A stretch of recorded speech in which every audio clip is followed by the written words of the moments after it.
Item ಯಾವುದೇ ಇರಲಿ try ಮಾಡಿ Aachi chicken masala. I am God ಎಂದು ಅಹಂಕಾರದಲ್ಲಿದ್ದಂಥ ಮುತ್ಯಾಗೆ ಈಗ ಕಾಕಿ ಶಾಕ್ ನೀಡಿದೆ. ಪ್ರಾಪ್ತಿಗೆ ಮುತ್ತಿಟ್ಟು ರಾಜ್ಯ ಬಿಟ್ಟಿದ್ದಂಥ ಮಲ್ಲಿಕಾರ್ಜುನ್ ಮುತ್ಯ ಸೆರೆಗೆ ಪೊಲೀಸರು ಬಲೆ ಬೀಸಿದ್ದಾರೆ. ಸಾಕ್ಷ್ಯ ನಾಶ ಮಾಡಬಾರದು ಮತ್ತು ವಿಚಾರಣೆಗೆ ಹಾಜರಾಗಬೇಕು ಎಂದು ಪೊಲೀಸರು ನೋಟಿಸ್ ಜಾರಿ ಮಾಡಿದ್ದಾರೆ.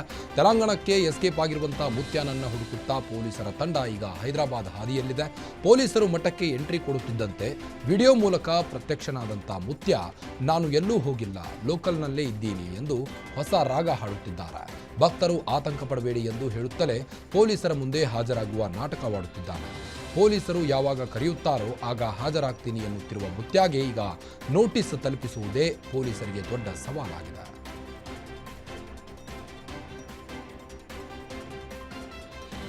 ಸ್ಯಾಂಡಲ್ವುಡ್ನಲ್ಲಿ ಸೈಕೋ ಥ್ರಿಲ್ಲರ್ ಸಿನಿಮಾ ನಿರ್ದೇಶಿಸಿದಂಥ ಡೈರೆಕ್ಟರ್ ಅನೀಶ್ ಈಗ ನಿಜ ಜೀವನದಲ್ಲಿ ಕಿಡ್ನ್ಯಾಪ್ ಡ್ರಾಮಾಗೆ ಬಲಿಯಾಗಿದ್ದಾರೆ. ಹಣಕಾಸಿನ ವಿಚಾರಕ್ಕೆ ಸ್ವಂತ ಸಿನಿಮಾದ ನಟಿಯೇ ಸಿಗ್ನಲ್ ಕೊಟ್ಟು ನಿರ್ದೇಶಕನನ್ನೇ ಕಿಡ್ನ್ಯಾಪ್ ಮಾಡಿಸಿದಂಥ ಘಟನೆ ಬೆಳಕಿಗೆ ಬಂದಿದೆ.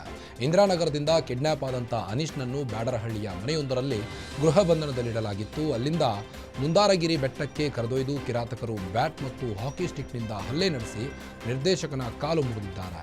ಇನ್ವೆಸ್ಟರ್ ಮತ್ತು ಚಿತ್ರತಂಡದ ನಡುವಿನ ಮನಸ್ತಾಪವೇ ಈ ಕಿಡ್ನ್ಯಾಪ್ಗೆ ಮೂಲ ಕಾರಣ. ನಿರ್ದೇಶಕ ಅನೀಶ್ ತಮ್ಮ ಕಾರನ್ನು ಮಾರಾಟಕ್ಕಿಟ್ಟ ವಿಚಾರವನ್ನು ನಟಿಗೆ ತಿಳಿಸಿದ್ರು. ಇದನ್ನೇ ಬಂಡವಾಳವಾಗಿಸಿಕೊಂಡ ನಟಿ ಆರೋಪಿಗಳಿಗೆ ಮಾಹಿತಿ ನೀಡಿ ಕಿಡ್ನ್ಯಾಪ್ಗೆ ಸಾಥ್ ನೀಡಿದ್ದಾಳೆ. ಪ್ರಕರಣ ದಾಖಲಿಸಿಕೊಂಡ ಆಡುಗೋಡಿ ಪೊಲೀಸರು ಖಚಿತ ಮಾಹಿತಿ ಮೇರೆಗೆ ನಿರ್ದೇಶಕನನ್ನ ರಕ್ಷಿಸಿದ್ದಾರೆ. ಕಿಡ್ನ್ಯಾಪ್ ಕೃತ್ಯದಲ್ಲಿ ಭಾಗಿಯಾಗಿದ್ದ ನಟಿ ಸೇರಿದಂತೆ ಬರೋಬ್ಬರಿ 11 ಮಂದಿ ಆರೋಪಿಗಳನ್ನು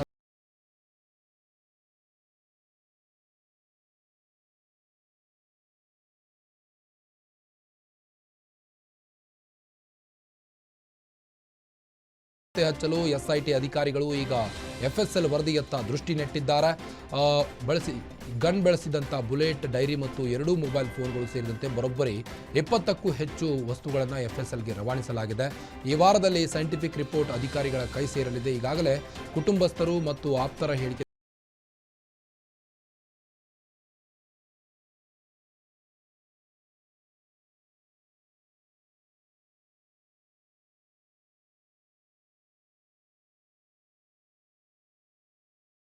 ರಾವ್ ಮತ್ತು ಆಕೆಯ ಗ್ಯಾಂಗ್ ಒಟ್ಟು 102.55 ಕೋಟಿ ರೂಪಾಯಿ ಮೌಲ್ಯದ ಚಿನ್ನವನ್ನು ಅಕ್ರಮವಾಗಿ ಕೆಂಪೇಗೌಡ ಅಂತಾರಾಷ್ಟ್ರೀಯ ಏರ್ಪೋರ್ಟ್ ಮೂಲಕ ಸಾಗಿಸಿದ್ರು. 2025 ಮಾರ್ಚ್ 4ರಂದು DRI ಅಧಿಕಾರಿಗಳು ಕಾರ್ಯಾಚರಣೆಯನ್ನು ನಡೆಸಿ ರಣ್ಯಾರಾವ್ರನ್ನ ಬಂಧಿಸಿದ್ರು. ಬಂಧನದ ವೇಳೆ ಭಾರೀ ಪ್ರಮಾಣದ ನಗದು ಮತ್ತು ಚಿನ್ನದ ಬಿಸ್ಕೆಟ್ಗಳು ಸಿಕ್ಕಿಬಿದ್ದಿದ್ದವು. ಇದೀಗ ED ಅಧಿಕಾರಿಗಳು ವಿಶೇಷ ನ್ಯಾಯಾಲಯಕ್ಕೆ ಸುದೀರ್ಘ ದೋಷಾರೋಪ ಪಟ್ಟಿಯನ್ನು ಸಲ್ಲಿಸಿದ್ದಾರೆ.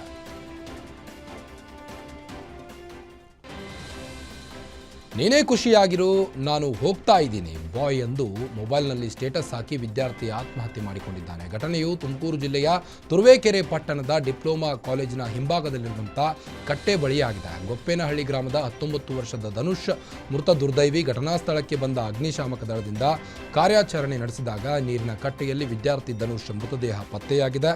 ಇನ್ನು ಮೃತದೇಹವನ್ನು ಕಟ್ಟೆಯಿಂದ ಹೊರತೆಗೆದು ತುರುವೇಕೆರೆ ಸರ್ಕಾರಿ ಆಸ್ಪತ್ರೆಯ ಶವಾಗಾರಕ್ಕೆ ರವಾನಿಸಲಾಗಿದೆ. ಘಟನೆ ಸಂಬಂಧ ತುರುವೇಕೆರೆ ಪೊಲೀಸ್ ಠಾಣೆಯಲ್ಲಿ ಪ್ರಕರಣ ದಾಖಲಾಗಿದೆ. ಸಿಲಿಕಾನ್ ಸಿಟಿಯಲ್ಲಿ ಮತ್ತೆ ಗ್ಯಾಂಗ್ ವಾರ್ ಸದ್ದು ಮಾಡುತ್ತಿದೆ. DJ ಹಳ್ಳಿಯ ರೌಡಿ ಶೀಟರ್ ಪವನ್ ಕುಮಾರ್ನನ್ನ ದುಷ್ಕರ್ಮಿಗಳು ಮಾರಕಾಸ್ತ್ರಗಳಿಂದ ಕೊಚ್ಚಿ ಭೀಕರವಾಗಿ ಹತ್ಯೆ ಮಾಡಿದ್ದಾರೆ. DJ ಹಳ್ಳಿಯ ಕಪಿಲ ಕೊಲೆ ಪ್ರಕರಣದಲ್ಲಿ ಪವನ್ ಪ್ರಮುಖ ಆರೋಪಿಯಾಗಿದ್ದು, ನಿನ್ನೆ ಸಂಜೆ 3 ಬೈಕ್ಗಳಲ್ಲಿ ಬಂದು 6 ಮಂದಿ ಕಿರಾತಕರು ಪವನ್ ಮನೆಗೆ ಬರುತ್ತಿದ್ದಂತೆ ಮಚ್ಚು ಲಾಂಗ್ಗಳಿಂದ ಅಟ್ಟಹಾಸವನ್ನು ಮೆರೆದಿದ್ದಾರೆ. ಘಟನೆ ಸಂಬಂಧ ಪೊಲೀಸರು ಪ್ರಕರಣವನ್ನು ದಾಖಲಿಸಿಕೊಂಡಿದ್ದು ತಲೆಮರೆಸಿಕೊಂಡಿದ್ದಾರೆ.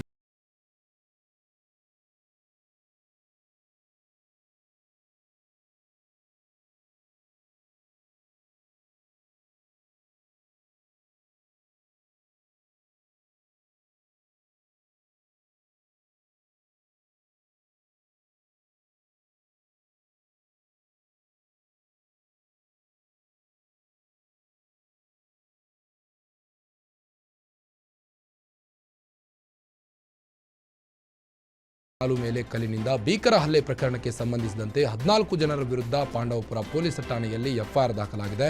ಇನ್ನು 14 ಜನರಲ್ಲಿ 11 ಜನರನ್ನು ಬಂಧಿಸಿರುವಂತಹ ಪೊಲೀಸರು ಉಳಿದ 3 ಹುಡುಕಾಟವನ್ನು ನಡೆಸಿದ್ದಾರೆ. ಬಂಧಿತರಿಂದ ಕೃತ್ಯಕ್ಕೆ ಬಳಸಿದ ಕಾರು, ಬೈಕ್ಗಳನ್ನು ಜಪ್ತಿ ಮಾಡಲಾಗಿದೆ. ಕಾರ್ಯಾಚರಣೆ ಮೂಲಕ ಆರೋಪಿಗಳನ್ನು ಬಂಧಿಸಿರುವ ತಂಡಕ್ಕೆ SP ಶೋಭಾರಾಣಿ ಮೆಚ್ಚುಗೆಯನ್ನು ವ್ಯಕ್ತಪಡಿಸಿದ್ದಾರೆ. ಹುಟ್ಟುಹಬ್ಬ ಆಚರಣೆ ವೇಳೆ ಕೇಕ್ ಕಟ್ ಮಾಡಲು ಖಡ್ಗ ಬಳಸಿದಂಥ ಯುವಕರನ್ನ ಅರೆಸ್ಟ್ ಮಾಡಲಾಗಿದೆ.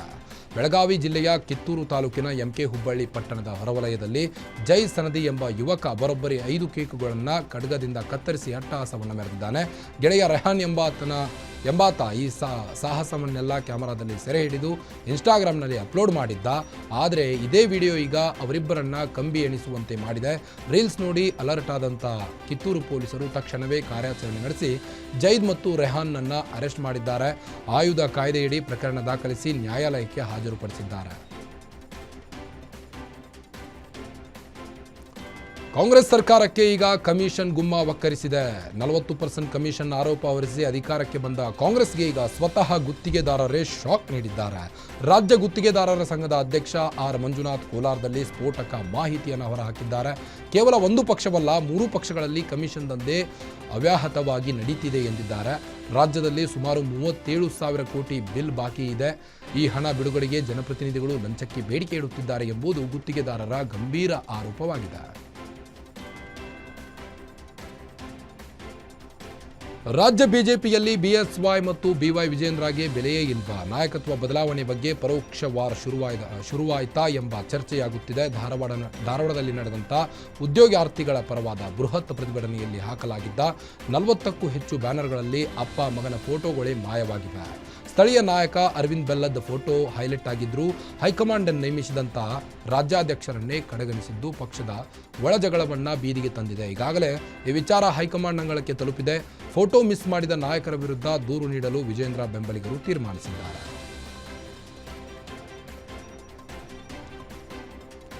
ಬಾಗಲಕೋಟೆಯಲ್ಲಿ ಹೆಚ್ಚಾಗುತ್ತಲೇ ಇದೆ ಶಿವಾಜಿ ಕಿಚ್ಚು. ಇಂದು ಹಿಂದೂಪರ ಸಂಘಟನೆಗಳಿಂದ ಬೃಹತ್ ಪ್ರತಿಭಟನೆಯನ್ನ ಮಾಡುತ್ತಿದ್ದಾರೆ. ಇನ್ನು ಪ್ರತಿಭಟನೆಯಲ್ಲಿ ವಿವಿಧ ಜಿಲ್ಲೆಯ ಹಿಂದೂಪರ ಕಾರ್ಯಕರ್ತರು ಪ್ರತಿಭಟನೆಯಲ್ಲಿ ಭಾಗಿಯಾಗಿದ್ದು, ಪ್ರತಿಭಟನೆ ಹಿನ್ನೆಲೆ ಇಂದು ಮಧ್ಯರಾತ್ರಿಯವರೆಗೂ ಮದ್ಯಪಾನ ಬಂದ್ ಮಾಡುವಂತೆ ಡಿಸಿ ಸಂಗಪ್ಪ ಆದೇಶವನ್ನು ಹೊರಡಿಸಿದ್ದಾರೆ. ಮತ್ತೊಂದೆಡೆ ಎನ್ಐಎ ಮೂಲಕ ಪ್ರಕರಣದ ತನಿಖೆ ನಡೆಸುವಂತೆ ಕೇಂದ್ರ ಗೃಹ ಸಚಿವ ಅಮಿತ್ ಶಾಗೆ ಶ್ರೀರಾಮುಲು ಪತ್ರ ಬರೆದಿದ್ದಾರೆ. ಧರಣಿ ಹಿನ್ನೆಲೆ ಬಾಗಲಕೋಟೆ ಜಿಲ್ಲೆಯಾದ್ಯಂತ ಖಾಕಿ ಕಟ್ಟೆಚ್ಚರ ವಹಿಸಿದ್ದಾರೆ.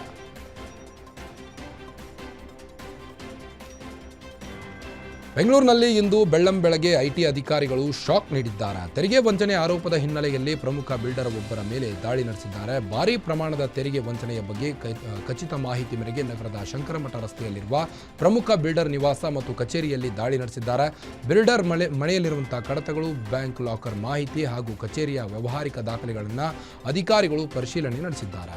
ನಿಮ್ಮೂರಿನಿಂದ ವಿಶ್ವ ಮಟ್ಟದವರೆಗೆ ರಾಜಕೀಯ, ಸಿನಿಮಾ, ಸ್ಪೋರ್ಟ್ಸ್ ಯಾವ ಸುದ್ದಿಯೂ ಮಿಸ್ ಆಗಲ್ಲ. ಬರೀ ಸುದ್ದಿಯಷ್ಟೇ ಅಲ್ಲ, ಜೊತೆಯಲ್ಲೇ ಇರುತ್ತೆ ವಿಶ್ಲೇಷಣೆ. ಗ್ಯಾರಂಟಿ ನ್ಯೂಸ್ ನ ಸಬ್ಸ್ಕ್ರೈಬ್ ಮಾಡಿ, ಫಾಲೋ ಮಾಡಿ, ಕ್ಷಣ ಕ್ಷಣದ ಅಪ್ಡೇಟ್ಸ್ ಪಡೆಯಿರಿ.